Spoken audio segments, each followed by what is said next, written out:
Bonjour papa, comment allez-vous? Oui, je vais bien, merci. C'est un plaisir de t'avoir. Je tiens d'abord à remercier le Seigneur qui a permis à ce que nous puissions nous rencontrer et parler un peu de toi. Et je tiens aussi à te remercier d'avoir répondu à l'invitation. Bon, même si tu n'avais pas le choix, donc c'est un plaisir de t'avoir. J'aimerais savoir pourquoi tu as changé ton nom de famille, tu l'as modifié. Bon, là, c'était dans la folie de la jeunesse, hein. Je suis né Kondo, Mhm, N avec apostrophe, mhm. et j'ai changé ça de Kondo. Donc, je suis né Kondo Alexandre. Ok, Alors, avec l'histoire de l'authenticité au temps de Mobutu, ok. alors je suis devenu Kondo Wakondo Alexandre. Ok, donc il n'y a pas de raison particulière, c'est juste. Non, c'était seulement la folie de la jeunesse. Et c'est quoi la signification de Kondo? L'origine du nom Kondo, c'est le baobab, Ok. l'arbre qui résiste à l'intempérie. Et je suis le seul fils de mon père qui porte son nom, hein. Et là aussi, j'ai dit merci à Dieu et qui a permis que je sois en Kondo. Parce que si je n'étais pas Kondo, Mhm. cet arbre qui résiste aux intempéries, le baobab, peut-être je serais déjà enterré avec tous les vents que j'ai connus, hein, dans la vie. C'est pour dire que je suis réellement mon nom, hein. Ok, ok, ça fait plaisir d'entendre cela, mais j'ai aussi une autre question. Vu que tu as parlé de ton père, on va un peu essayer de parler de ta famille. Tu peux nous décrire d'où tu viens, c'est quoi ton background, d'où tu viens, comment c'était en famille, vous êtes au nombre de Bon, combien? Dieu merci, je suis né dans une famille nombreuse. Et une famille nombreuse qui a connu aussi beaucoup d'enterrements. J'ai des frères ou des sœurs qui sont nés et qui sont morts avant que je vienne au monde. Mhm, Et il y a aussi ceux qui sont morts très tôt, mhm.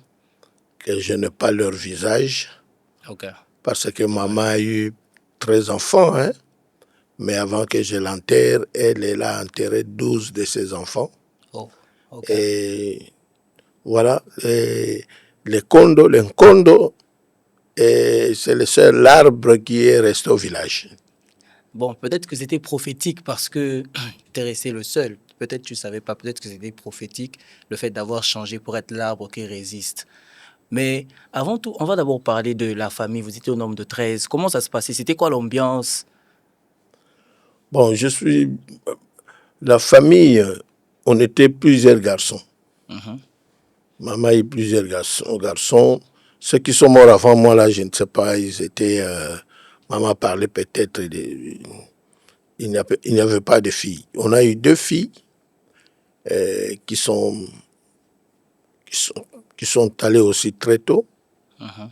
Mais l'ambiance dans la famille, c'était une bonne ambiance entre nous les garçons, hein. On s'aimait, on portait les fardeaux les uns des autres, Mhm. malgré les conflits toujours liés à la jeunesse. Peut-être on a eu de bagarres à cause de la nourriture, mais c'était une famille où on s'aimait. C'est pour dire que les voir partir, ce n'était pas aussi facile, hein, de voir tous partir, mais bon. Et Dieu a voulu ainsi.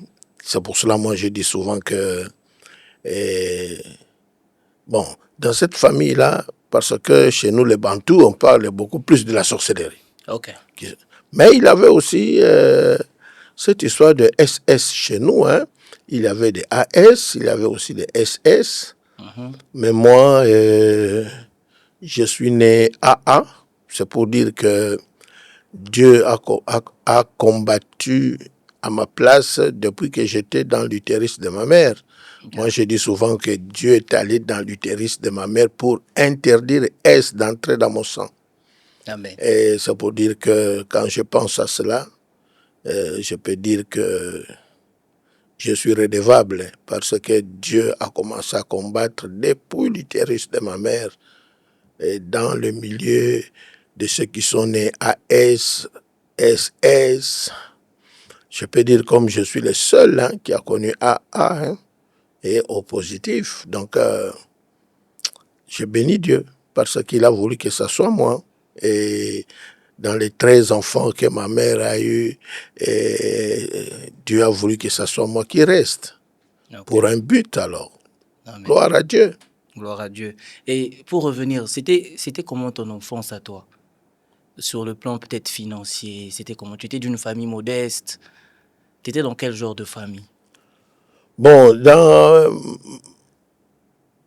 dans la maison de mon enfance, on a connu ce qu'on appelle la pauvreté. Hein?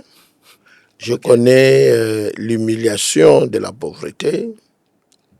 Je connais aussi la honte de la pauvreté, hein, parce que c'était aussi un sujet des injures pour nous autres. Hein.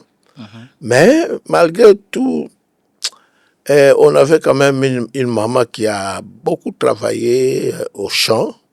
C'est pour dire qu'on ne manquait pas tout, hein, mais on avait quand même la nourriture, surtout les légumes qu'on appelle pondou, là. On avait ça tous les jours, hein, tous les jours. Mais la médiocrité matérielle, hein, la médiocrité matérielle, parce que là aussi c'est un point par rapport à la pauvreté. La pauvreté ne vous laisse pas d'avoir une vie de qualité. Hein. Oui. Hein, la médiocrité, les souvenirs que j'ai de la maison de mon enfance, d'une belle chose que nous avons eue dans notre maison, là, c'était une table là, et il y a quelqu'un là qui avait une dette parce que maman vendait les pains, et cet homme-là avait une dette. Okay. Alors, moi et mon grand frère, on a décidé d'aller lui arracher la table. On arrive chez lui. Lui aussi, il était pauvre. Bon, il avait qu'une table. Mais c'était une belle table en bois noir. On a arraché ça. On a fait l'auto-justice, quoi. Okay. Alors, ça, c'est les souvenirs que j'ai. Mais le reste, là, c'était médiocre. Hein? Je n'oublierai pas quand on a atteint l'âge là, on commençait à aimer les filles. J'ai aimé une fille d'une famille noble là, mais là dans notre enfance, avec notre pauvreté là, tu ne peux pas montrer votre maison, votre parcelle à une fille que tu as aimée. Mais malheureusement, une fois la fille m'a surpris que j'entrais dans la parcelle pour aller à la maison. Elle m'a appelé parce que là, c'était avant d'entrer dans la parcelle, tu dois regarder à gauche et à droite si la fille n'est pas là. Mais ce jour-là, je ne sais pas si j'avais trop faim, je n'ai pas regardé. J'entre, j'entends seulement la voix là-bas derrière moi. Alexandre! Ah, j'ai compris que c'est fini. Je regarde derrière, c'était elle. Elle m'a posé la question. Ici chez vous? J'ai répondu oui. Là aussi, quand je dis chez nous, on était locataires, hein, malgré dans cette maison-là médiocre, là, mais on était aussi locataires. Donc même... alors, la fille a fait quelques pas, elle a fait demi-tour pour me dire, Alexandre, ne comptez pas sur moi, parce que la façon qu'elle a vu notre famille, là, donc c'était fini. Et c'était comme une blague, mais c'était fini. Okay. Donc, c'est pour dire que cette histoire-là de l'enfance, l'humiliation, moquerie, le manque, on manquait ceci, on manquait cela, mais ce qui est bien, on était soudés dans la famille quand mes frères étaient encore là, on a fait les champs avec maman, on a vendu du pain, on a vendu des légumes, et c'était ça un peu cette ambiance-là de l'enfance. Mais qu'est-ce qui t'a fait tenir malgré le fait qu'il y avait tout ça, il y avait la pauvreté, il y avait peut-être le manque matériel? Qu'est-ce qui t'a fait tenir? Qu'est-ce que tu te disais? C'était quoi ton rêve à toi? Tu te disais quoi en étant jeune, en étant petit, malgré tout ce qui s'est passé autour? Est-ce que tu avais un rêve? T'aspirais à quoi? Moi, personnellement, ce qui m'a soutenu, en ce temps-là, on n'était pas chrétien aussi. Hein? Bon, d'ailleurs, on n'était pas chrétien et je ne croyais pas en Dieu. Moi, je croyais au drapeau rouge, hein? Tout pour le peuple, rien que pour le peuple. J'étais contre Dieu. Et pourquoi il pouvait laisser les autres être riches, les autres pauvres et tout ça. Et moi, je n'ai pas cru dans mon enfance en Dieu. Je trouvais que ces dieux-là, c'était pour les autres. Mais Je n'oublierai pas, j'étais à l'école primaire, mais je disais aux amis que moi, je vais réussir. Mais qu'est-ce qui te faisait dire que toi, Alors, tu vas réussir? alors là, je ne sais pas ce qui me poussait à dire là, mais c'était ma confession, que moi, je vais réussir, j'aurai du succès. En ce temps-là, on était Léopoldville. Hein. Moi, je disais à Léo, moi, je vais réussir. Et il y a même ceux qui me posaient la question, mais est-ce que tu ne regardes pas d'abord votre maison et comment tu vas réussir sur quoi? Moi, je dis, mais moi, je vais réussir, je ferai le succès. J'aurai du succès dans ma vie. Et c'était un peu ça, ça m'a soutenu ça. Mais une fois, j'ai croisé une vieille maman de mon quartier. Elle me dira que ce que je disais dans l'enfance, c'est ce que je suis devenu. Et c'est pour dire que ce que nous disons, c'est ce qui peut arriver. C'est pour dire aussi qu'il faut faire attention avec ce qu'on dit. Hein. Et moi, depuis mon enfance, j'ai cru. Parce que la pauvreté, c'était un défi. Et béni soit l'Éternel parce que j'ai relevé ces défis-là. Amen.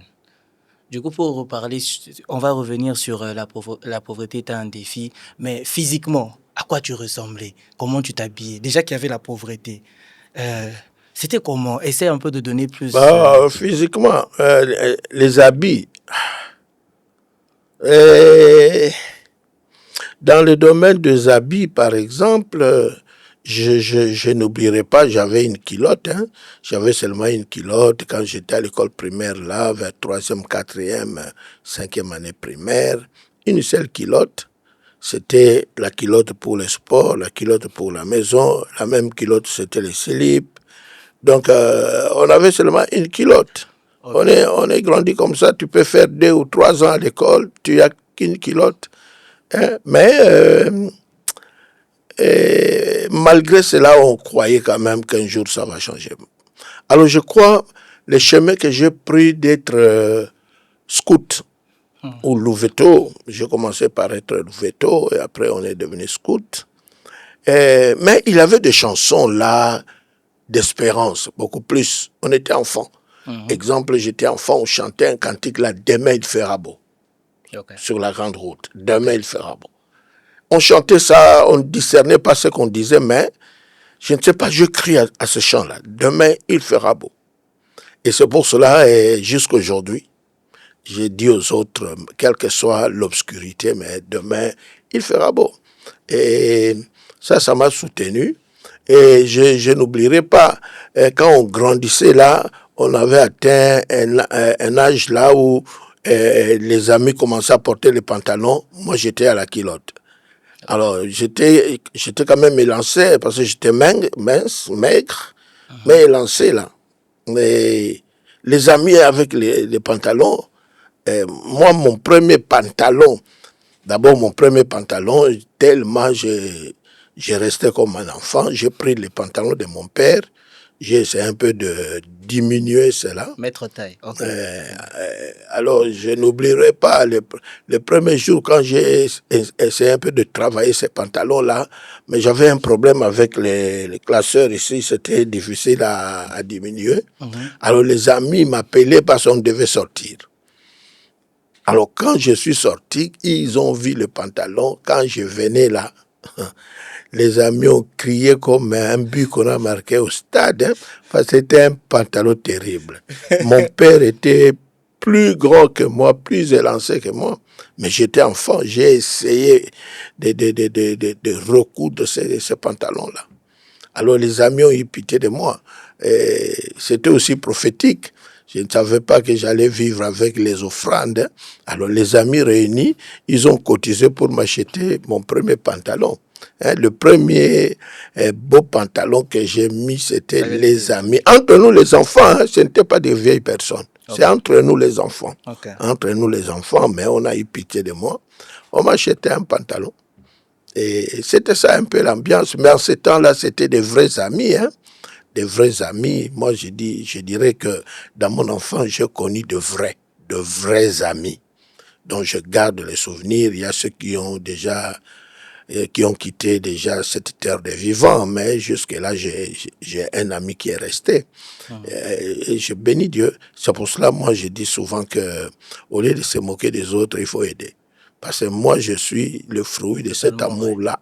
Dans l'enfance, on était païens, on n'allait pas à l'église, mais ils m'ont aidé à avoir mon premier pantalon. Parce qu'en ce temps-là, rester avec la culotte, les filles me trouvaient toujours comme un enfant. Or, bon, c'était un peu ça, hein. Ok, ok, j'aime. Et je veux toujours rester sur le plan de la famille, de ta famille. Tu as parlé des morts, qu'il y a eu des morts. Vous étiez au nombre de 13, tu es resté le seul. Comment tu as vécu ça? Comment ça s'est passé? C'était quoi la relation entre déjà les deux parents, entre grand-père et grand-mère, et vous les enfants, la relation avec les parents? Comment est la relation évolue? Bon, on a connu Moi, je dirais que c'est maman qui nous a élevés, parce que papa avait une autre femme aussi, et il avait une deuxième. Ok. Alors, et il était plus chez l'autre que chez nous. Et moi, je dirais que c'est maman qui nous a élevés. Et Non, je ne veux pas te couper. Papa faisait quoi dans la vie, ton papa? Il faisait quoi? non, il était cadre à l'Otraco, hein. Mais il était cadre à l'Outraco. Mais comment vous étiez dans la pauvreté? C'est dû au fait de... Mais non, bah, bon, bon, quand on parle de l'envoûtement existe, non? Ok. Et c'est un peu ça. Et comment j'ai vécu les départs. Mais je bénis Dieu parce qu'il m'a protégé, hein. Moi, je croyais plus à la vie. Ok. Je croyais plus qu'à la vie. Moi, le deuil, c'est vrai, ça faisait mal, on pleure, on enterre, mais je ne restais pas dans le deuil. Et souvent, quand je lis certains livres, je trouve que, mais ça, moi, j'ai vécu ça, sans qu'on m'enseigne ça. De moi-même, j'ai appris à croire à la vie. À croire à la vie, parce que vivre dans ma famille, c'était un défi aussi. Ok. Parce que là, on a connu beaucoup d'enterrements. Hein. Exemple, j'étais choriste. J'étais le seul choriste où la chora cotisait de temps en temps sur les deuils. Quand on parlait de deuil, c'était chez nous. Et ça veut dire aussi que quand j'ai eu un frère, quand un frère là est décédé, je n'ai pas dit ça à la chorale parce que c'était trop. C'était trop.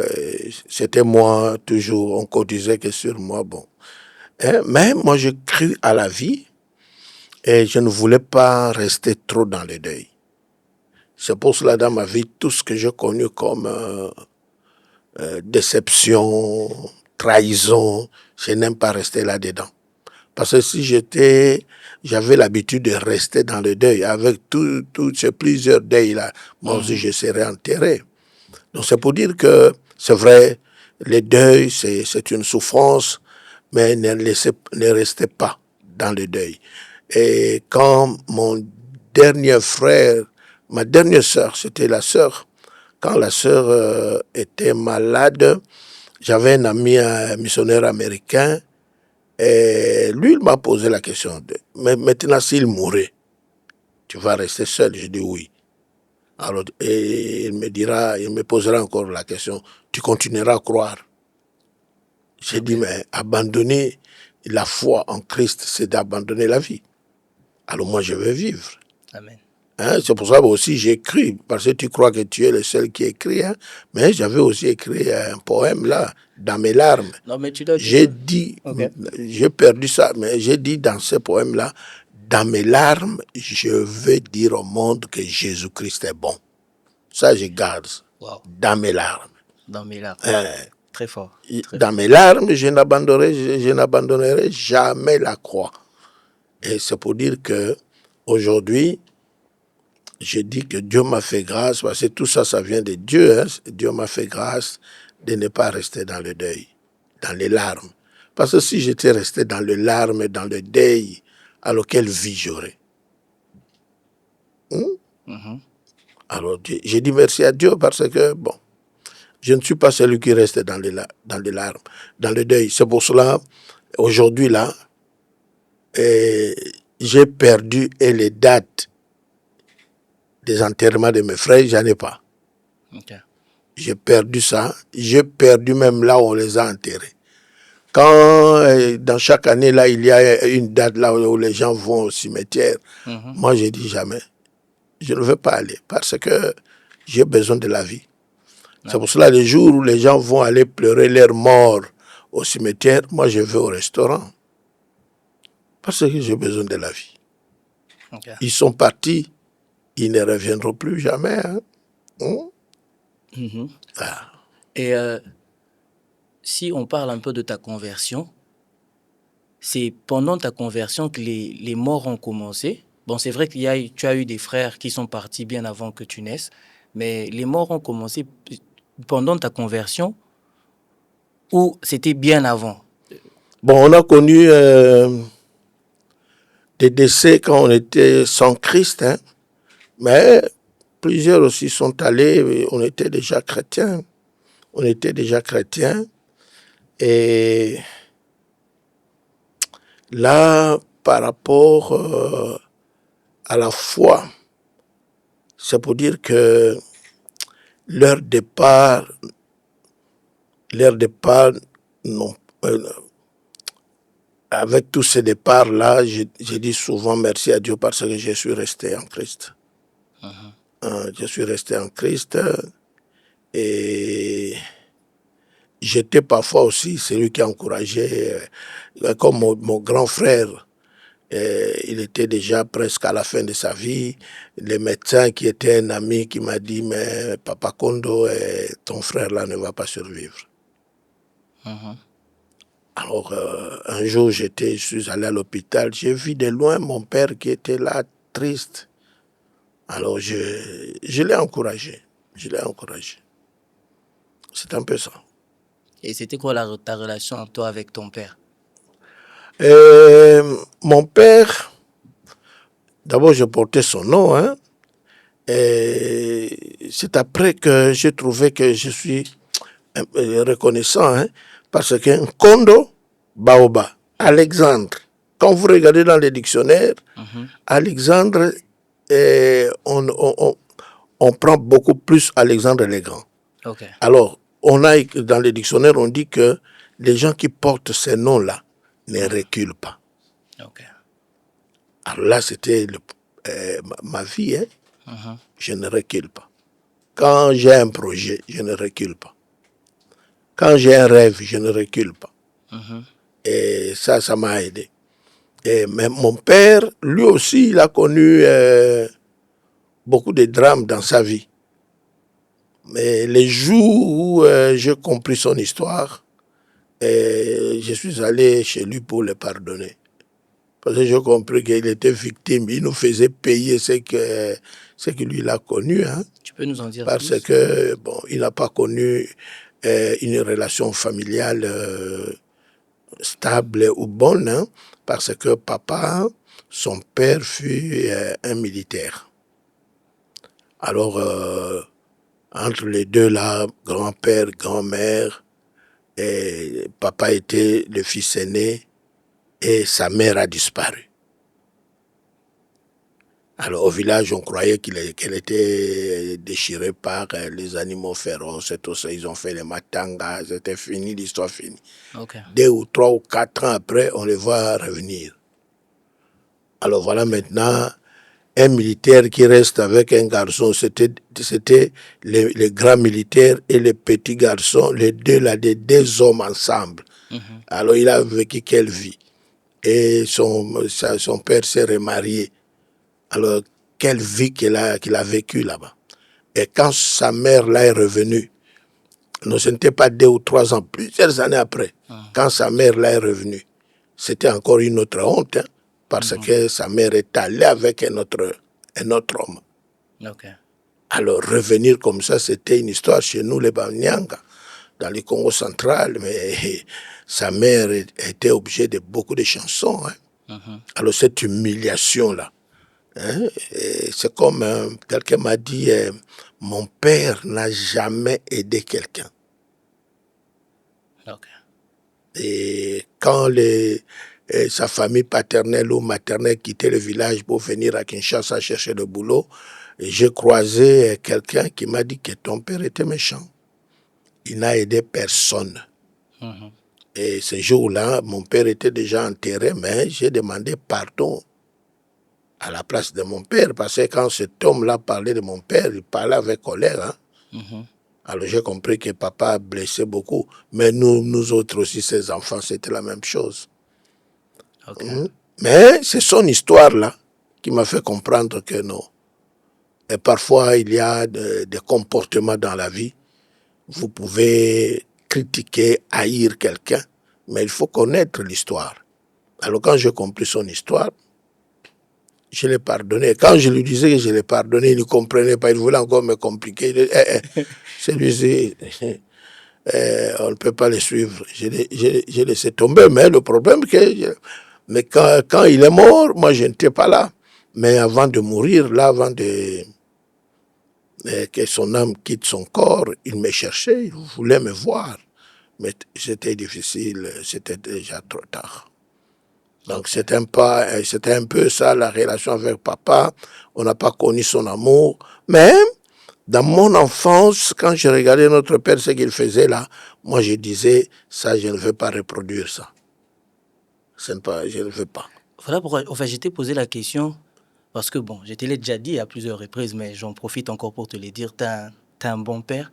Moi, j'ai plusieurs souvenirs de toi, mais il y a un truc qui m'a marqué. J'étais en deuxième secondaire. En deuxième secondaire, j'avais obtenu 46%. C'était vraiment ma première fois d'échouer à l'école. J'avais fait 46%. Et à la maison, c'était compliqué. Tout le monde me grondait. Maman vient, elle me gronde. On part chez les grands frères, tout le monde me grondait, on me grondait, on me grondait. Ah, je comprenais, je me disais, oui, j'ai échoué.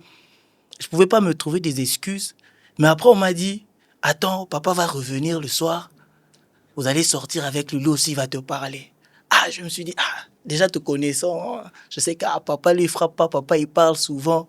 Mais on est quand même sortis. Et en sortant, on était dans le véhicule, tu ne m'as rien dit. Ah, à l'époque, je pense que c'était City Market. On part à City Market et tout ça. Ah, on mange. On mange, on parle de tout, sauf de mes points. Du coup, je me posais des questions. Oh, mais qu'est-ce qu'on fait ici? Il me parle pas. Moi, j'ai échoué. Pourquoi il fait tout ça? Je me posais des questions. Je me suis dit, bon, ok, on est resté là. Tu m'as même acheté une vareuse, vu qu'à l'époque, j'aimais bien Arsenal. Tu m'as acheté la vareuse. On est reparti à la maison.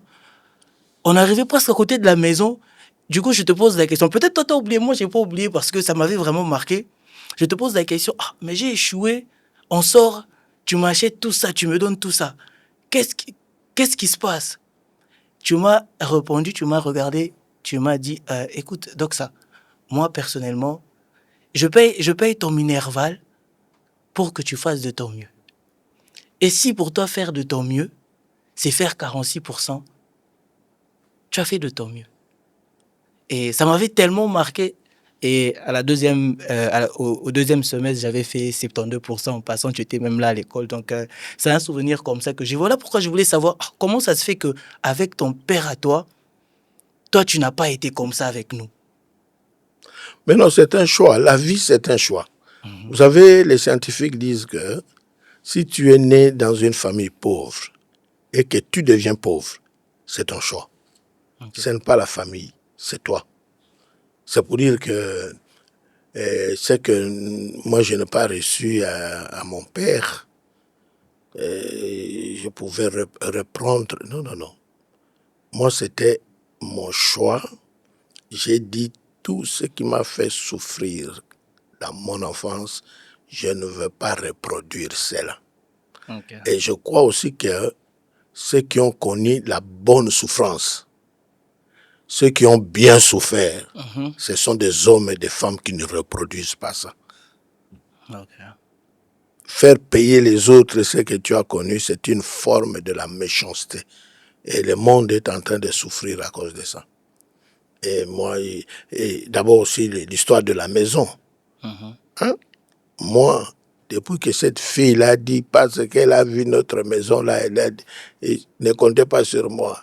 J'ai dit, moi, je ne donnerai pas à mes enfants un lieu d'habitation médiocre. C'était un choc pour toi, cette Oui, phrase-là. oui, oui.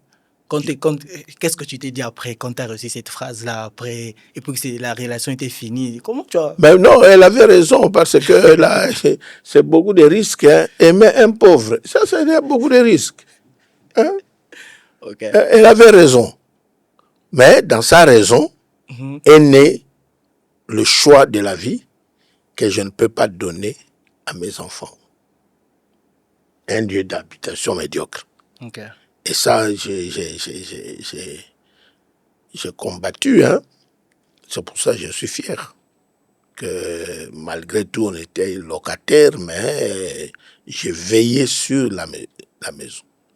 C'est pour dire que vous n'avez pas connu cette honte-là d'inviter les amis à venir chez vous. Non. Nous, on n'invitait pas les amis. Bon, les amis qu'on avait là, eux-mêmes aussi étaient comme nous autres. Là, donc, c'était entre nous les pauvres. C'était comme un club de pauvres. Bon, c'était... Alors là, mais je bénis Dieu parce que une fois là, il y a une maman là, chrétienne, qui était vraiment amie à la famille, qui nous soutenait étant que serviteur de Dieu. Un jour, la maman là me dira, mais pasteur, tu payes, ta maison là coûte cher, c'est trop cher. Est-ce que tu ne peux pas? J'ai dit à cette mère là, pardon, laissez tomber cette histoire là. Tu ne sais pas mon histoire. J'ai décidé de donner à mes enfants un lieu d'habitation noble. Ok. Merci pour cela. Et on va parler un peu de ta conversion, mais avant tout, j'aimerais un peu parler de comment tu t'es séparé de ta famille. Qu'est-ce qui s'est passé? C'est vrai que tu as perdu tes frères, mais tu étais resté avec il y avait les tantes, les oncles. Qu'est-ce qui s'est passé pour que tu... Ah, ben là, c'est aussi une autre histoire. Hein. Moi, bon, avec tout ce qu'on a connu là, des enterrements et tout, je suis devenu chrétien et tout. Mais je réalisais que d'abord, spirituellement, je devais sortir. Ok. Alors, une fois là, j'ai dit à ma mère, ah, mais quel type de famille? La pauvreté, vous faites qu'enterrer. Est-ce que les cimetières là, on a créé ça pour toi et ton mari? Alors j'ai dit à ma mère, à partir d'aujourd'hui, je deviens Abraham. Je quitte votre famille. Ok. Pour ma mère, ah non, ce sont les nouveaux chrétiens sont toujours comme ça. J'ai dit non, ce n'est pas une histoire de nouveaux chrétiens. Mais j'ai compris la Bible. Je quitte. Alors après quelques semaines ou quelques mois, l'oncle est venu chez nous. C'était lui le chef de famille. Alors je lui ai pris en aparté. Hein. Je lui ai posé la question, c'est toi le chef de famille? Oh, c'est moi, voilà. J'avais besoin de toi. Est-ce que ta soeur t'a dit ce que je lui ai dit là? Oh non. Alors voilà. À partir d'aujourd'hui, tu n'es pas mon chef. Là, il faut être aussi sûr avec ce Jésus-là. Hein? Si tu as Jésus nounours, chez les Bamanianga, tu joues avec un oncle. Hein? J'ai dit à l'oncle, ne comptez pas sur moi. Alors là, comme je suis au Congo, je lui ai dit clairement, ni le jour ni la nuit, je ne vous appartiens pas. Ah, l'oncle a dit, non, si c'est comme ça, conduis-nous à Jésus. Il dit, non, non, non, non, non. Là, vous voulez me faire un chef de famille chrétien. Ok. Chacun prie, chacun membre d'une église. Cherchez Jésus-Christ. Alors, j'ai compris que je devais sacrifier les miens pour protéger les enfants. D'abord, ma propre vie et les enfants que Dieu m'a donnés. C'est pour cela, moi, je dis que quand je vous regarde aussi, mes enfants, c'est le fruit d'un sacrifice. Hein. Parce que une fois là, une nièce m'avait dit, au village comme à Kinshasa, dans notre génération, c'est moi l'oncle. Et je lui ai dit, je ne veux pas ça. Ok. Que chacun cherche Jésus-Christ, le vrai oncle. Je ne veux pas cette histoire. Quand il y a eu mariage, c'est moi qui devais faire la facture, tout ça. Dit, non, non, non, moi, cette histoire de l'oncle, je ne veux pas. J'ai vu aussi mon père, qui fut un oncle, hein, comment il a terminé sa vie. Hein. Et bon, c'est vrai, au début, c'était difficile, mais voilà, j'ai réussi. J'ai vu dans la paix. Et les enfants ont grandi. Mais dans la vie, sans sacrifice, tous ceux qui ont réussi la vie, ce n'est pas seulement le sacrifice de sacrifier la famille. Moi, c'était dans mon histoire là. Mais la vie, pour réussir la vie, ça exige des sacrifices. Ok. Et on va un peu parler de ta conversion. Ouais, ma conversion... Bon, est-ce que tu as la date? Tu as la date? Non, je suis... il y a une histoire avant de parler, j'ai accepté Jésus, tout ça. Moi, la chose qui m'a conduit à l'église, c'était d'abord... j'étais un garçon qui grandissait dans le mécontentement.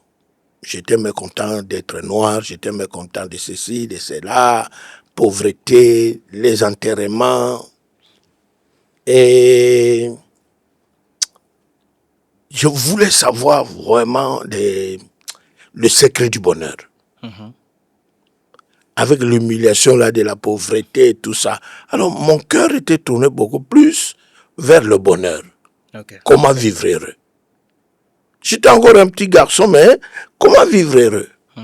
Alors, une fois, je me suis dit, bon, peut-être les questions, la série de questions que moi j'ai, c'est seulement c'est Dieu là qui peut répondre à cela. Parce que moi, dans mon enfance, dans un deuil là la nuit, les pasteurs viennent prêcher. Ah, Kondo est là. Toi tu viens prêcher. Je l'ai chassé. Hein. Okay. J'étais un grand animateur. Alors, tellement j'étais coincé, je sentais comme dans tout ce qu'un jeune peut faire. Je le fais, les matchs, les filles et tout. Mais je sentais comme je me noyais dans un fleuve d'insatisfaction. Okay. Alors, une année comme ça, le 1er janvier, c'était un dimanche. J'ai dit aux amis, comme l'année là commence, les dimanches, je vais aller aller prier. Tout le monde se moquait de moi. Parce que personne ne pouvait croire qu'une sale bête comme moi, je pouvais aller à l'église. Mais je suis allé quand même à l'église. Je suis arrivé 2 heures ou 3 heures avant. Le 1er janvier, on a passé toute la nuit dans les bistrots. Mais comme j'avais décidé, malgré tout ivre, je suis allé à l'église 3 heures avant. J'arrive là-bas, mais les portes sont fermées, vous n'allez pas prier. Oh non, tu es venu avant. Hein? Mais comme je voulais entrer à l'église ce jour-là, je suis resté là. Jusqu'à ce qu'ils ont ouvert les portes, ils ont sonné la cloche. Je suis entré parmi les premiers. C'est pour ça que moi j'ai dit que je ne suis pas allé à l'église pour devenir pasteur. Devenir pasteur, c'est la dictature de Dieu. Okay. Moi, je suis allé à l'église parce que je cherchais comment devenir heureux. Donc, je suis allé à l'église non pour Dieu. Je suis allé à l'église pour moi-même. Parce que moi, c'est moi qui avais des problèmes. Mais arrivé là-bas, bon. Cette année-là, chaque dimanche, je commençais à aller à l'église. Quand j'ai fait une année, ils ont découvert que non, ces garçons-là viennent souvent. Ils m'ont sollicité pour devenir moniteur de l'école de dimanche. Je suis devenu moniteur de l'école de dimanche, mais païen. Donc un an après ta conversion. Ouais, parce que j'étais là fidèle. De chaque dimanche, j'étais là.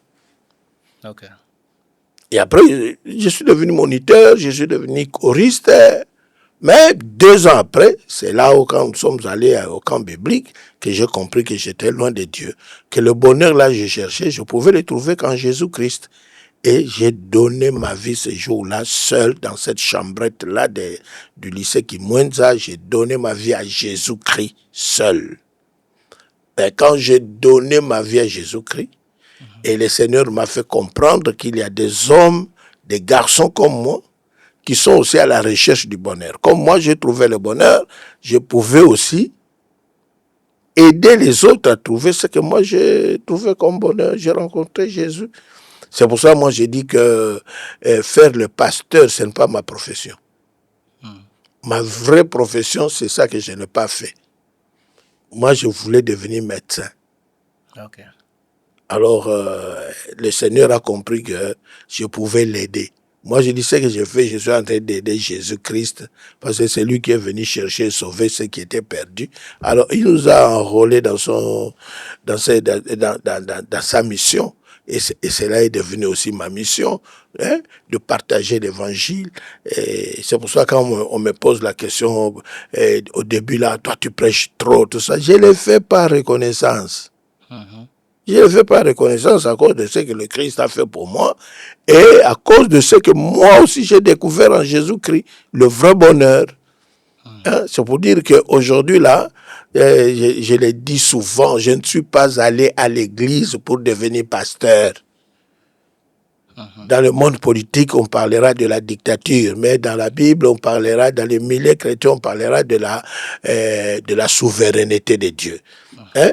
Le monde politique parle de la dictature, le monde spirituel parle de la souveraineté de Dieu. Dieu a fait de moi, et je suis d'accord avec lui, et je devais devenir ce que je suis devenu, parce que moi, j'ai connu l'amour de Dieu.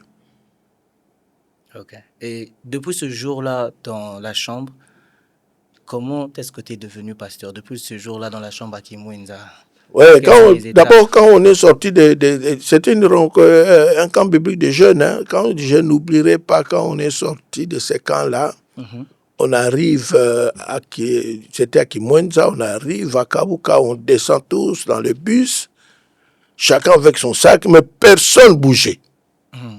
Parce qu'on a compris que les péchés qu'on a confessés là-bas, on est arrivé là, on commet les péchés là. Personne, je n'oublierai pas, c'est moi, on a fait 5, 10 minutes, on était là, chacun avec son sac, personne ne bougeait. Et moi, je fais la prière. J'ai dit à Dieu, je n'oublierai pas, Seigneur, là on était au camp là, on a confessé. Maintenant, là, nous sommes dans les champs de nos péchés. Si tu nous aides pas là, 24 heures, c'est trop.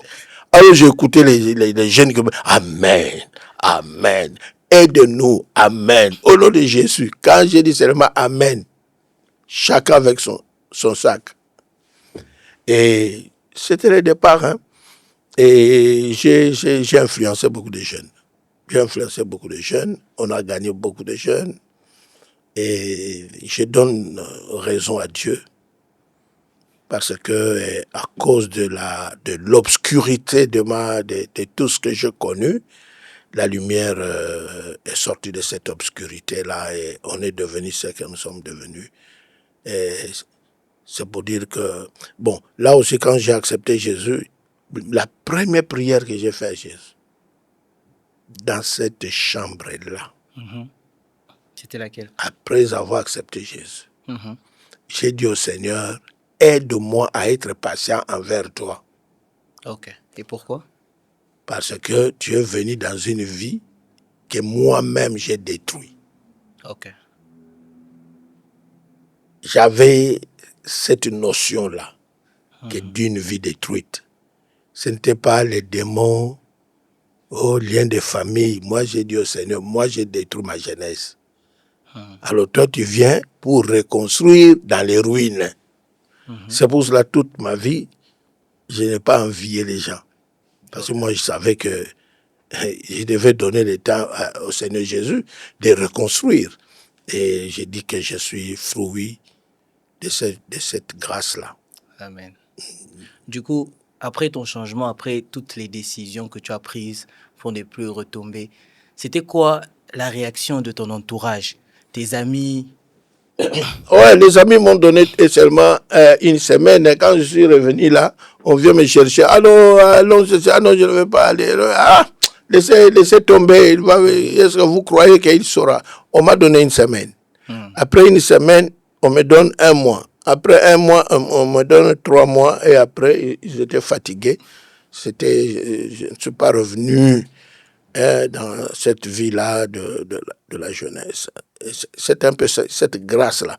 Mais j'étais surpris aussi, hein, après une année, quand on rentre dans un autre camp biblique, tu trouves les amis qu'on a connus l'année passée dans ces camps-là, ils sont revenus, ils étaient toujours les mêmes. Il n'y avait pas de changement. Okay. Mais moi, j'ai connu cette grâce-là. Et une année après, on revient dans un camp biblique, j'étais déjà responsable. Okay. Et Dieu m'a fait cette grâce-là de croître. Alors si j'ai connu ça parce que après les camps bibliques, on a formé un groupe de jeunes pour l'évangélisation. Ok, et là, c'était dans quelle église? Tu priais dans quelle église? Je suis membre d'une communauté baptiste du Congo, SEPCO. SEPCO. Et notre paroisse, c'est là où Mamani est pasteur aujourd'hui. Hein. Ah, donc c'est ok. Bon, vu que tu as introduit le sujet, on va parler un peu de maman. Comment est-ce que tu as connu maman? Bon, elle était choriste aussi, hein, dans notre chorale. Hein. Mhm. Ouais. Alors, en ces temps-là, avec de prières et tout ça. Mais il est arrivé un moment où je me suis dit, bon, je vais me marier. On priait là, je vais l'épouser. Alors, quand j'ai dit aux amis que je veux me marier, pour les amis, ça c'était seulement le désir de la chair. Ils m'ont délivré. Ok. Et après 2 mois, les mêmes sentiments-là reviennent que moi, je veux me marier. Mhm. Alors j'ai dit aux amis, cette fois-ci, je ne passe pas la délivrance parce que c'est l'heure. Et on était aussi avec notre passé là de famille. Mais c'était un grand problème hein, quand la belle famille a su que le frère Kondo veut épouser Annie. Non, mais avant d'abord qu'on parle même de la belle famille et tout ça, d'abord, quand tu es allé chez elle, c'était quoi sa réaction à elle? À Mamani. Oui, la réaction de maman. Non, quand c'était leur frère, j'étais presque leur berger. Hein. C'était leur frère. Mais quand je lui ai... Elle n'avait pas de problème. Le problème, c'était la famille. Elle connaissait ta situation, genre... Ouais. Ah, la pauvreté est comme une grossesse. Quand une femme est grosse, tout le monde saura que c'est une femme grosse. Hein? La pauvreté, c'est plus que c'est plus que la grossesse. Tout le monde saura parce que tu peux porter une chemise toute une année. Ok. Tu as un pantalon pour toute une année. Tout le monde sait que c'est un pauvre. Ok. Du coup, comment ça s'est passé avec la belle famille?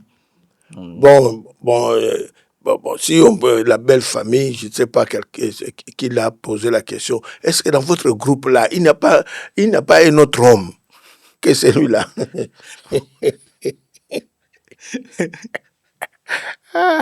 Pourquoi? Nous aussi, la pauvreté, là, c'était trop. Hein? C'est pour ça cette histoire de la pauvreté, là, c'était trop pour nous autres, là. C'était trop. Hein?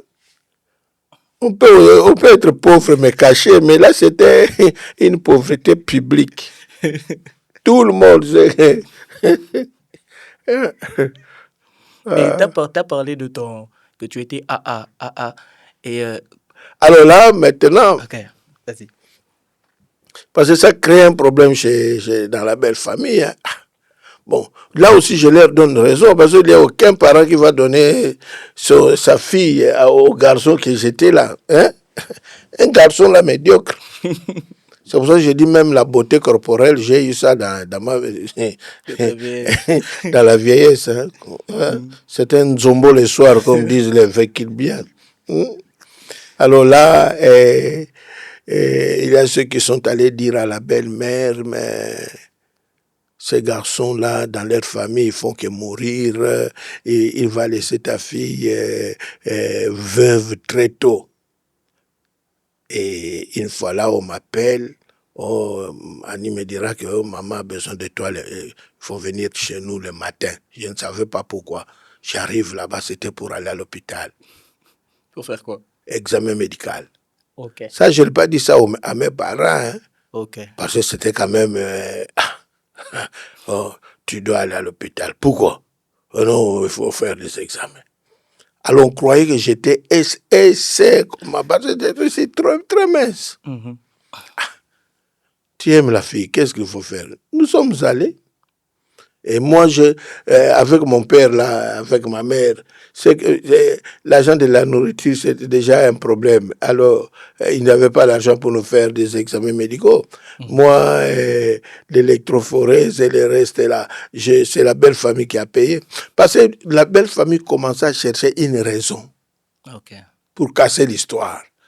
Alors, comme on a dit à la belle-mère, mais c'était une famille où les gens meurent trop, alors c'était SS.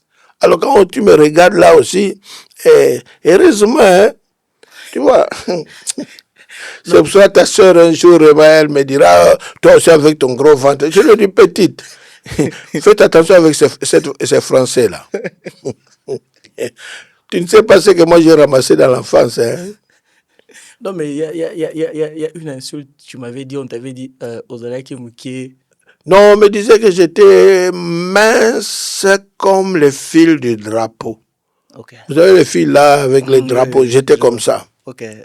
C'était l'injure de mon enfance. Alors, nous sommes allés, on a fait les examens, les résultats le lendemain. Le lendemain, les résultats, j'étais AA au positif. Okay. La raison là, c'est cassé. Et la belle-mère monte encore une autre stratégie. Je vais aller voir la maison de ces garçons-là. Là, c'était une catastrophe naturelle. Non, mais attends, avant que tu continues, c'était toujours la même maison où la sœur a dit Kondo. Non, là c'était toujours dans la même parcelle, mais les parents ont déménagé, j'étais sous-logé. Avec quelle maison? Il n'y avait pas de chaise. Et dans la chambre là, il n'y avait pas de matelas. Et la belle-mère dit que j'aimerais voir la maison du garçon. J'ai dit à Dieu, mais si cette maman-là arrivée, c'est fini, hein, c'est fini l'histoire. Alors j'ai dit à Dieu, tu nous as donné le pouvoir de chasser les démons et chasser une belle-mère. Je suis entré en résistance. J'ai prié. On s'est marié, elle n'est pas venue. Hein, parce que j'ai résisté. Alors avec quelle chaise? Avec quelle maison? Mais Dieu m'a fait grâce. Oui, mais malgré tout ça, maman avait accepté. Est-ce qu'elle t'a dit pourquoi? Est-ce que vous avez déjà eu à parler? Pourquoi? Malgré la pauvreté. Mais non, c'était sa conviction. Ok. C'était sa conviction. Et c'est ce mariage-là, comme je t'avais dit, il y a une femme là aux États-Unis qui a appelé le pasteur quand j'étais là. Oh, elle était présente le jour de notre mariage. Elle a dit ça à Lingala, tout c'est qui moi été. Pourquoi?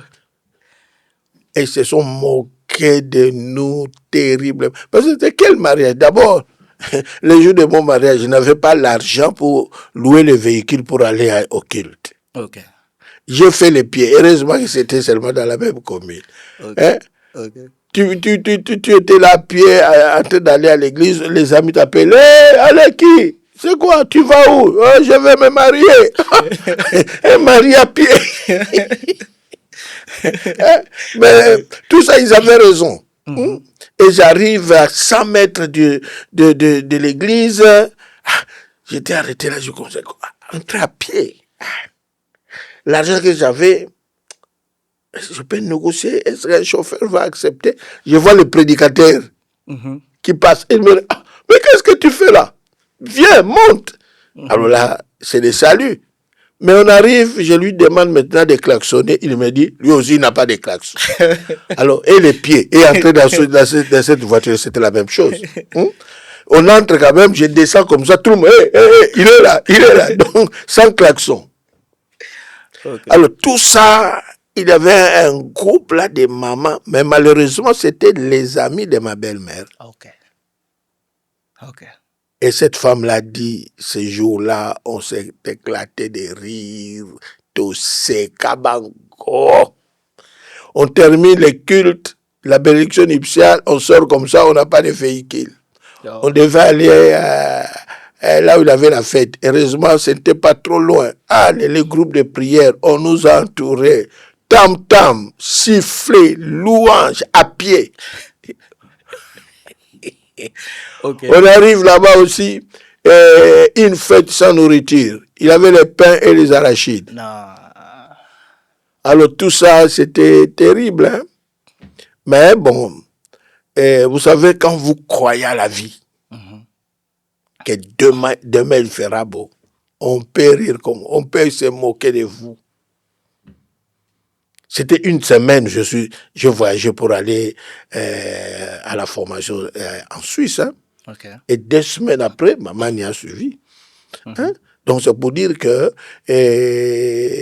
cette vie ici, les gens qui te regardent seulement aujourd'hui peuvent dire n'importe quoi.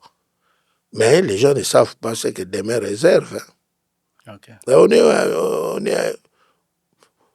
On est là. Dieu a fait de grandes choses. Nous sommes dans la joie. Amen. Mais je veux revenir sur le mariage parce que je vais essayer de chercher la photo. La photo, je t'avais vu, tu étais comme ça. Il y a une photo que j'ai déjà vue dans les albums. Non, la photo là, c'est aussi le tailleur là ou les couturiers qui m'a créé encore un autre problème. Okay. Le mariage, c'était le dimanche après-midi. L'avant-midi, j'allais pour retirer la costume. Les manches là, c'était là-bas. C'était déjà trop tard. Parce que dans peu de temps là, ce sera le culte. Alors maintenant, entrer avec ces costumes-là, avec ces manches-là, au culte, j'étais comme ça. Et les gens croyaient que je faisais le fier. Or, c'était le problème avec mes manches. Okay. Hein? Mais gloire à Dieu. Hein? Bon, ce sont des choses, des histoires de la vie. Hein? Des histoires de la vie. C'est pour cela, moi, quand quelqu'un a des problèmes avec ses manches, je ne peux pas aller à la prière pour discerner pourquoi. Je connais. J'ai vécu ça, des choses terribles. Mais je savais que demain, il fera beau. Yeah. Aujourd'hui, voilà, les manches sont normales. Yeah. Gloire à Dieu, gloire à Dieu. Et du coup, comment tu passes du frère Kondo au pasteur Kondo? Moi, je peux dire que le frère Kondo, c'était un homme appelé par Dieu. Le frère Kondo, c'est quelqu'un qui a rencontré Christ. Le frère Kondo, c'est quelqu'un qui a cru que ce que je suis en train de vivre, ma vie changera. C'est pour cela que j'ai donné à votre grand frère, à l'aîné, le nom de Manassé, qui veut dire en hébreu oubli. Joseph a donné à son premier fils le nom de Manassé en disant que Dieu m'a fait oublier. Je savais que ce que j'étais en train de vivre là, je vais oublier ça. Je vais oublier ça. Et c'était le nom là, c'était la confession de ma foi. J'ai cru que ça va changer. Amen. J'ai cru que ça va changer. Et c'est pour dire que tout ce qu'on peut dire sur toi, il n'y a que toi qui décides pour ta vie. Ou bien tu crois à ce qu'on te dit, ou bien tu crois à ce que, à ta vocation. Et c'est pour cela, une fois là, et souvent quand j'étais au volant, si je devais aller prêcher à Matadi, quand j'arrive à Kimpese, je klaxonne, le jour comme la nuit. Une fois, j'étais avec un militaire, là, je l'ai aidé, lui aussi partait à Matadi. J'arrive à Kimpese, c'est 1h du matin, j'ai klaxonné. Il m'a dit, mais on ne klaxonne pas la nuit. Je lui ai dit, vas-y. Monsieur, tais-toi. Tu ne sais pas pourquoi je klaxonne. Quand j'étais enfant, je venais dans les camps scouts ici. On chantait Demain il fera beau. Souvent, quand j'arrive, je klaxonne pour dire, ces garçons-là qui avaient une culotte trouée là, c'est moi, mais au volant. Et je chantais Demain il fera beau. Depuis mon enfance. Et c'est pour ça que j'ai dit merci à Dieu pour les noms qu'on m'a donnés. J'ai résisté. Et je n'ai pas reculé. Demain il fera beau. Tous ceux-là qui nous suivent maintenant, là, je vais leur dire, demain il fera beau. Quelles que soient les injures, quelles que soient les humiliations, quels que soient les enterrements, croyez en Dieu, croyez à la vie. Amen. C'est Dieu qui détient nos vies dans sa main. Amen. Et pour rappel, tu as 7 enfants. Je me souviens, il y a une dame qui, je pense que c'était à Lisanga, parce qu'on était à Lisanga. Oui, à Lisanga. Oui, parmi les défis de ta vie, parce que tu as eu beaucoup de défis depuis ton enfance, tu as eu des défis que tu as relevés, mais il y a une dame qui avait dit un truc que j'ai peut-être oublié. Est-ce que tu peux me rappeler? Elle avait parlé du fait que... Ah, Donc, c'était à la rentrée, une certaine rentrée scolaire. Je crois que c'était Manassé et Nathan. Alors, les enfants, je n'ai pas acheté les nouvelles uniformes. C'était les vieilles. Alors, j'étais là, c'était la rentrée. Mais, tu vois, les petits là qui avaient les nouvelles uniformes, c'était différent avec ce que Manassé et Nathan avaient. Alors, la sœur là ne savait pas que j'étais là. Elle a mis ses mains sur la tête des 2 petits garçons là, Manassé et Nathan. Il le bousculait. Votre papa, à la prédication, il parle de trop. Apprenez aussi à être bien habillé. Apprenez. J'étais là. Alors là aussi, c'était un défi. Hein. Et j'ai relevé ça. Amen. C'est pour dire qu'un jour, on vous a dit, vous les contes, vous aimez vous habiller. Oui. Mais non, parce que c'était un défi. Hein? J'ai crié, j'ai dit à la sœur, mais non, toi aussi, qu'est-ce que tu dis là? Oh non! Tu parles trop quand tu es à la chair, là, tu parles trop, la foi. Hein? Regarde tes enfants, rentrée scolaire, regarde leurs uniformes. Elle m'a défié. Et moi, j'ai dit qu'une vie sans défi, c'est difficile de vivre dans la victoire. Parce que Anne, si ce n'était pas Pénina, elle pouvait rester comme ça sans enfant parce que le mari l'aimait. Mais à cause des injures de Pénina, elle est allée prier. Moi, quand il y a des gens, oh non, on se moque de moi. Non! La vie est faite de défis. C'est pour ça que moi, j'ai dit aujourd'hui, là, si je mourais, j'irai au ciel la tête haute. J'ai relevé les défis. Hein?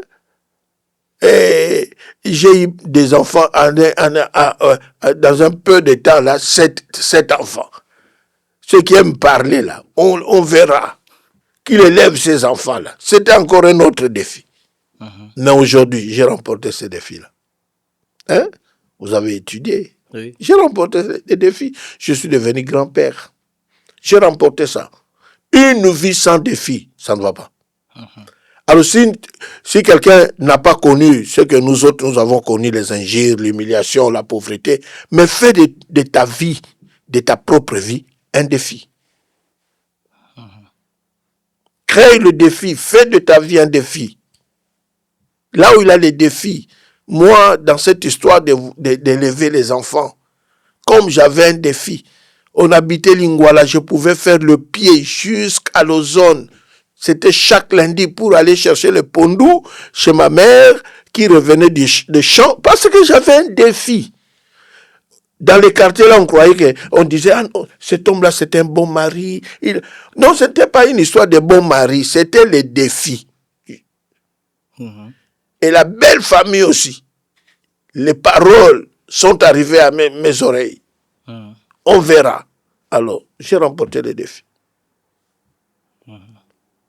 Et être pasteur aussi, de vieilles communautés, c'est aussi des défis à relever. Hein. Mais Dieu merci, parce qu'il m'a aidé à relever les défis. Amen. Amen, ça c'est un témoignage. Hein. Et on va un peu parler de... Bon, je voulais un peu rester un peu dans Pasteur Kondo. Quand est-ce que tu as été consacré, révérend? Oh, là c'était dans l'an 2000. Hein.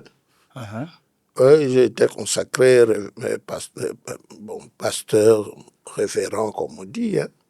Et là aussi, le Seigneur nous a soutenus. Parce qu'avec ces ministères, d'être souvent dans le voyage, les adversaires pouvaient utiliser ça pour nous coincer. Hein. Et moi, je pense que le ministère pastoral, ce que nous autres, nous avons connu, et c'est beaucoup de grâce. Beaucoup de grâce. Beaucoup de grâce. C'est pour cela, et mon approche du ministère pastoral, j'ai dit sans la grâce de Dieu. C'est pour cela le psaume 124, c'est vraiment mon psaume. Sans l'Éternel qui nous protégea, sans l'aide de Dieu, on ne pouvait pas être ce que nous sommes. Hein. Et avec le nombre d'enfants qu'on a eu, et heureusement que Dieu nous a donné la prédication. Dieu a mis sur notre route des hommes et des femmes qui nous ont aimés, qui nous ont soutenus. C'est pour cela que j'ai dit au peuple de Dieu que je suis reconnaissant. Hein.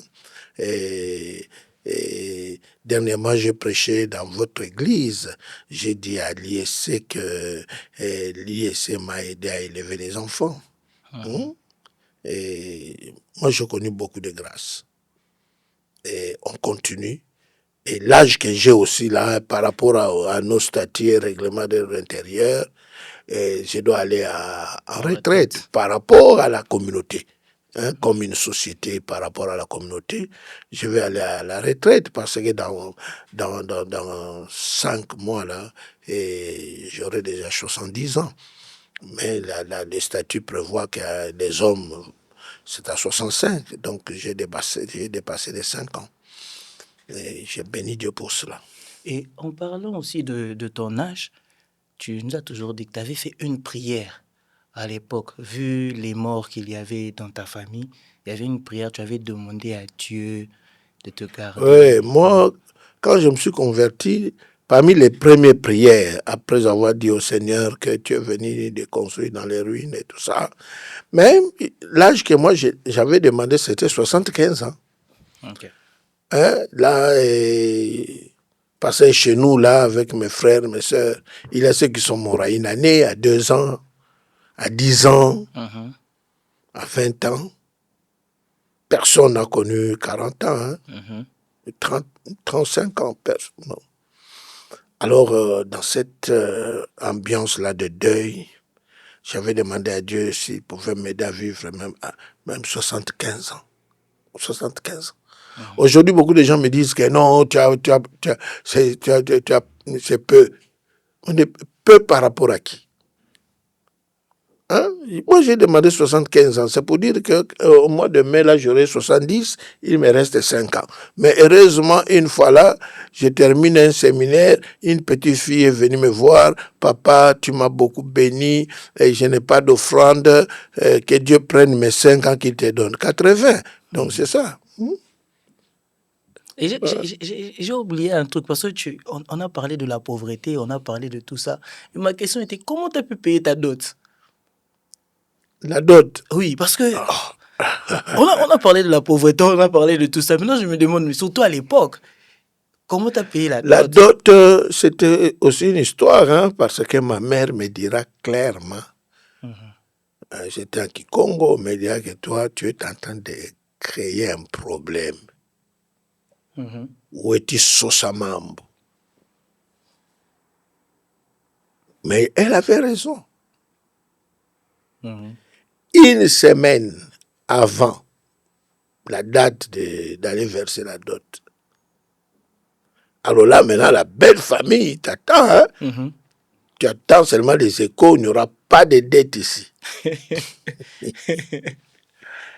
Une semaine avant Donc tu entres dans la semaine. Mhm. On est arrivé mardi. Samedi, on doit aller verser. Mardi. Ma responsable, j'ai travaillé dans le groupe public des hôpitaux. Ma responsable revenait de la Suisse. Nous Ok. sommes allés à l'aéroport l'accueillir. Mais après, elle me dira, mais Kondo, j'ai une enveloppe ici que Rosemary t'a envoyée. Mm. Et elle me donne l'enveloppe. J'ouvre l'enveloppe, 3000 francs suisses. Ok. En ce temps-là, le franc Combien de suisse dollars? était puissant que les dollars. Ok. C'était dans les 3000. Ok. Les jours où on devait aller verser l'argent, je ne suis pas allé. J'ai demandé aux amis d'aller verser.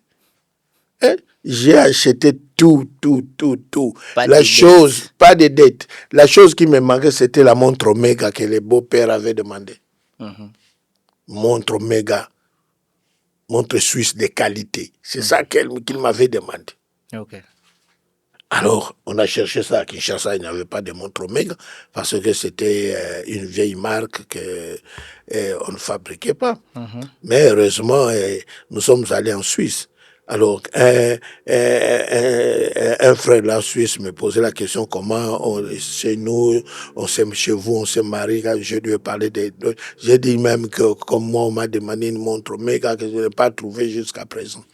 Cet homme-là a appelé quelqu'un qui travaillait là où on fabriquait des montres Omega. Parce que cette société-là, cette usine-là était fermée. Mhm. Alors l'autre là lui dira, bon, je ne sais pas, mais on va chercher. Peut-être il y a des invendus, on peut trouver. C'est comme ça on a retrouvé les invendus. Ok. Et c'est pour dire que là aussi, j'ai vu la main de Dieu. Hein. Mhm. Miracle, c'était un miracle. Samedi, vous versez la dot, tu n'as rien. Mardi, j'ai tout. Amen. Ok. Là, c'était la foi. La foi est une ferme assurance des choses qu'on espère. Là, on s'est reposé quand Dieu. Donc, tu réalises que tu as que Dieu qui peut te sauver. Parce que mon grand frère qui m'a promis qu'il va tout acheter, il était malade il a déjà tout perdu. Mhm. Hein? Je vais chez l'oncle. L'oncle me dit vraiment, on ne se marie pas au mois de septembre. Tu sais bien que septembre, c'est la rentrée scolaire. Alors, ton histoire là, je n'entre pas. Ok. Je regarde mon père lui-même. Je ne sais pas comment les qualifier. Tu regardes ta mère et l'autre, il n'y a rien. Donc Jésus restait là seulement avec la foi. Est une ferme assurance des choses qu'on espère, une démonstration de celles qu'on ne voit pas. Et Dieu merci, j'ai eu cet argent-là. Mhm. J'ai eu cet argent-là. Mhm. Mhm. Ok. Ok, mais tu as aussi dit que ça t'arrivait de voyager avec les missionnaires et tout ça. Pourquoi tu t'es pas dit, bon, je vais aussi rester peut-être en Europe? Bon, moi, je n'ai jamais eu la vocation missionnaire de rester vivre en Europe. Ok. Mais j'ai eu les occasions. Hein? Exemple, à Londres, j'ai croisé un frère qui me dira, c'est toi qui m'as gagné à Jésus-Christ, si je suis devenu comme ça, tout ça. Alors tu es venu pour une conférence, restez. Je lui ai dit, non, je ne reste pas. Parce que si je reste ici, je vais décevoir la blanche là qui est ma responsable à Kinshasa là-bas. Mhm. Je ne peux pas. Une fois aussi, un autre pasteur en Belgique me dira, non, l'église est là, si tu peux rester, on travaille. Je dis non. Nous, les Noirs, là, dans notre communauté, là, les missionnaires ont tendance de ne pas croire à notre foi. Alors, je ne veux pas leur donner encore raison de dire, voilà, le spirituel, là aussi, il a fouillé. Mhm. Et en ce temps-là, marié, mais on n'avait pas d'enfants. Je pouvais rester en Europe. Je dis non, à cause de ma race, je ne reste pas. Ok. Mais aujourd'hui, le voyage, on est présent dans les environs. Hein? Oui, oui. C'est pas faux.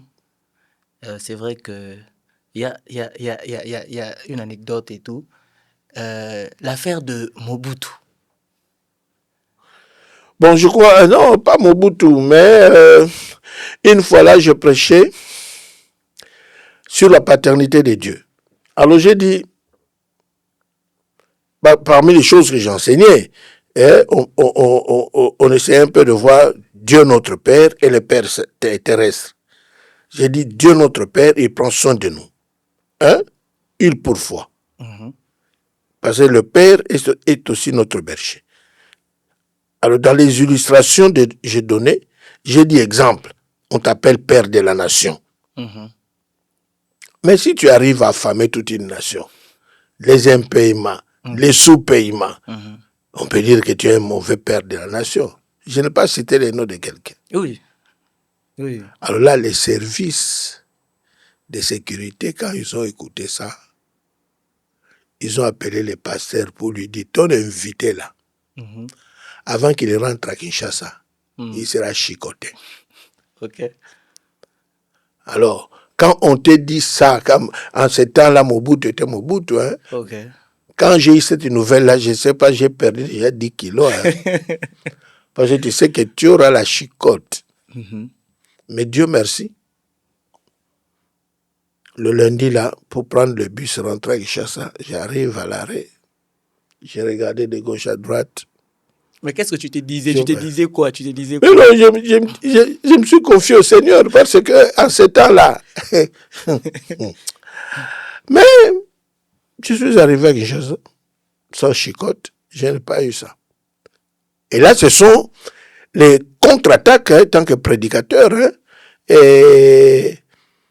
et une fois, parce que les émissions à la radio, il est arrivé un moment, j'enseignais, j'ai invité les gens des tribus pour leur parler, pour qu'on parle dans certaines tribus, il y a des choses qui aliènent, qui demandent de la délivrance. J'ai parlé d'une tribu là. Une sœur m'a appelé pour dire que les gens de leur tribu se sont réunis contre moi. Pourquoi on devait révéler leurs secrets à la radio? Il y a des menaces comme ça. Et quand j'ai enseigné sur Boni Bilobé là, alors là aussi, il y a une femme qui a fait une émission dans sa chaîne là. Elle m'a promis des choses. Hein? Parce que j'ai dit la vérité. À Kinshasa, on disait que Moulouba ne peut pas devenir président. Alors maintenant, le président qui est là est Moulouba. Alors j'ai dit, Mouloubé, c'était pour dire que vous n'avez pas raison d'exclure les autres. Alors pour les autres, ils ont compris que j'étais Moulouba et tout ça. Mais la femme là, elle a dit de la saleté sur moi. Non mais, en parlant de ça, moi, on m'avait envoyé sur Twitter. Sur Twitter, on m'avait envoyé, il y a une dame qui a écrit, bon, je sais pas, on va peut-être mettre ça dans le montage, mais on va cacher le nom. Et je sais pas si c'était arrivé vers toi. Il y a une dame qui avait écrit... Non, tout ça, j'avais ça. Okay. Qu'elle va faire des sextapes sur toi. Oui, sur moi, on va, et tout ça. Mais ce que j'avais dit, c'était, seulement ils ont pris 30 secondes. Or, c'était un message de 1 heure. Tout ce qu'on a dit là, on a mis de côté. On a dit n'importe. J'ai ramassé des insultes terribles avec ça. On a même dit que tu étais Moulouba. Ouais. Bon, les gens croyaient que j'étais Moulouba. Or, je n'étais pas Moulouba. Tu vois, tout ça, ce sont les ingrédients du ministère. Et les ministères nous donnent des amis. Les ministères aussi nous donnent des ennemis. Alors, exemple pour cette femme-là, je n'ai pas prié contre elle. Parce que avec Dieu, là, il faut seulement être prudent. Hein. Des hommes comme ça, des femmes comme ça, parfois, c'est un test pour voir notre foi. Hein. Hein? Mais il y a ceux qui ont répondu à ma place. Oui, j'avais vu. Oui. Il y a ceux qui ont répondu à ma place. Et là, c'est probable. Mais dans le ministère, une fois là, je demande à un pasteur, est-ce qu'on ne peut pas faire une émission par rapport à votre tribu? Le pasteur me dira, mais... Papa, toi tu vas rentrer, hein, moi je vais rester ici. Alors c'est pour dire que toi tu rentres, moi j'aurai toute cette armée-là sur moi. Moi j'ai mes enfants. J'ai posé la question, pasteur, toi tu as des enfants et moi. Okay. Hein, c'est pour dire que dans le ministère, il y a aussi des risques. Mais celui qui nous a appelés, l'a dit Paul, celui qui nous a appelés fidèles, c'est lui qui le fera. Nous protéger, nous bénir, c'est Dieu. Amen. Que Dieu vous bénisse. Amen. Bon, je voulais ajouter quelque chose. Je voulais ajouter quelque chose. Alors, la maman aux États-Unis, on t'avait demandé d'aller prêcher dans son église, mais la maman à l'époque, je pense que c'est la même maman qui avait dit oh Kondoana Akoma Kosakana aux États-Unis. C'est quoi en fait l'histoire? Oh, bon. C'est la maman qui a dit qu'elle s'est moquée de nous les jours du mariage. C'est la même maman. Et c'est pour dire aussi que dans la vie, il y a aussi ceux qui ont raison de se moquer de nous. Parce que nous autres, là aussi, la pauvreté, là, c'était aussi trop. C'était trop. Ils avaient raison. Mais seulement, l'avenir, c'était entre les mains de Dieu. C'est pour dire que faites attention avec ce qu'on te dit aujourd'hui. Parce que les gens voient que ta vie aujourd'hui, demain, hein, la Bible dit les choses cachées sont à l'Éternel notre Dieu. Demain est caché. Demain est caché. Alors c'est pour dire que ceux qui te voient aujourd'hui peuvent te convaincre que toi, tu ne réussiras pas. Regarde comme tu es là. Tu ne réussiras pas. Mais non pas le lendemain. Et moi, j'ai béni Dieu. Les insultes que nous avons ramassées, les moqueries, les humiliations, moi j'ai dit merci à Dieu. Il n'a pas voulu que je sois enterré très tôt pour corriger certaines langues. Et j'ai béni Dieu pour cela. Et c'est pour cela, moi j'ai dit à vous les enfants, n'entrez pas dans le schéma de se moquer des autres. Et le Seigneur vous bénira si vous avez un cœur de compassion, compatir, aider les autres. Chaque vie a son histoire.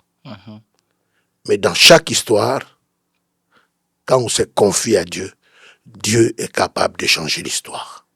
Amen. Dans les ténèbres, le monde a commencé dans les ténèbres. Au commencement, là, il y avait les ténèbres qui couvraient la surface de la terre. Dieu dit que la lumière soit, et la lumière fut. D'où est venue la lumière? Et on dit que la matrice qui a enfanté la lumière, c'est les ténèbres. Aujourd'hui, vous pouvez être dans les ténèbres, mais dans votre ténèbre, une bénédiction sortira. Ok. Amen. Donc, si je comprends, demain il fera beau. Pour nous autres, là, c'est déjà beau. Ok. Bon, pour nous, demain il sera plus beau. Demain sera plus beau. Ouais, peut-être on peut dire plus beau. Plus beau. Parce que quand je regarde le rétroviseur, là où je suis arrivé, je peux dire que je suis le privilégié. Oui, je suis le privilégié. Dieu ne me doit rien. Moi, je suis redevable à Dieu. Je termine par là. Oui, je vais te laisser avoir le mot de la fin. C'est un plaisir de te recevoir, de parler un peu de toi. C'est vrai qu'il y a beaucoup de choses, il y a beaucoup de choses qu'on n'a pas dites. Donc, Maintenant, oui, bon, c'est difficile aussi de dire toutes choses à une émission. Hein. Et moi, je dis seulement que je suis le fruit de l'amour de Dieu. Et il y a un chant là de Jeunesse à Mission qu'on chantait dans le refrain. Donc, je vois le couplet. L'amour de Dieu, de loin surpasse ce qu'on peut dire, un cœur humain. Non, c'est ça, l'amour de Dieu. Je suis le fruit de l'amour de Dieu. Que Dieu vous bénisse. Qu'il vous bénisse aussi. C'est un plaisir de t'avoir et j'espère que tu reviendras pour que l'on continue. On va ajouter des trucs et je veux dire merci à l'équipe qui est derrière. Merci beaucoup d'avoir répondu à l'invitation et on espère que demain, il fera encore plus beau. oui, demain, il y aura peut-être encore d'autres émissions. Merci beaucoup, de bonnes choses.